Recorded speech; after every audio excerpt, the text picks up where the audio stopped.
c'est pas important, ça veut dire que je vais devoir le répéter. Il faut accepter l'idée qu'il va falloir le répéter, parce que l'autre, il se peut qu'il ne l'ait pas retenu.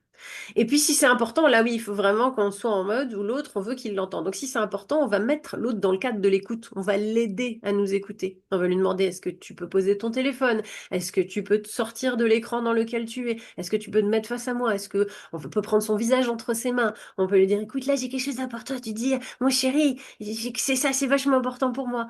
Voilà. Donc déjà, on peut créer cet espace d'accueil un petit peu. Et puis soi-même, on peut développer son écoute en se disant, bah oui, effectivement, quand on me demande de poser mon téléphone, je vais peut-être pas me braquer parce que je suis sur mon téléphone, je vais peut-être pas me vexer, je vais peut-être pas dire, oh, je suis en train de faire quelque chose, je vais peut-être pas non plus passer mon temps à occuper mon temps. Je vais donner de l'espace, en fait, à l'autre.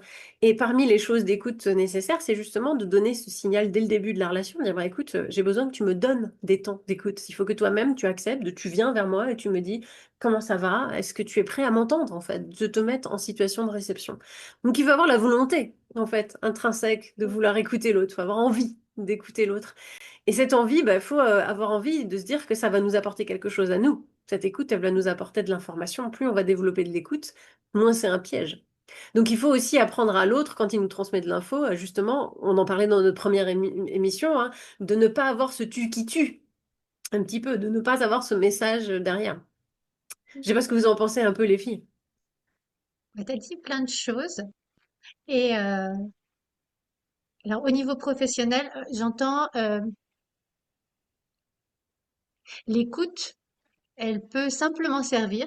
Le simplement est vraiment à utiliser euh, tranquillement, mais l'écoute dans les équipes, elle peut être simplement là pour passer de l'information. Et on peut rester factuel. En sortant c'est des humains qui travaillent ensemble, ils n'ont pas d'émotion, ils passent les choses, on fait avancer la prod et point barre. Et puis on peut rajouter aussi euh, les, les échanges interpersonnels et voir, comme tu disais, les priorités. Et tu es arrivé vers le couple, et là, bien sûr, on est dans l'émotionnel, on est dans le partage, on est dans la vie quotidienne, et donc là, forcément, il y a beaucoup plus de choses qui entrent en action. Et, euh, et c'est super riche ce que tu partages parce que ça fait intervenir euh, différentes choses et je resterai sur le couple dans le sens où, oui, quand on écoute, c'est certes pour apprendre de l'autre, mais si j'écoute mes besoins, quand je suis dans l'écoute, c'est aussi pour maintenir le lien.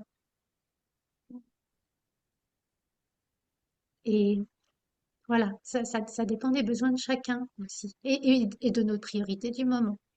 Tu dis quelque chose qui est tellement vrai.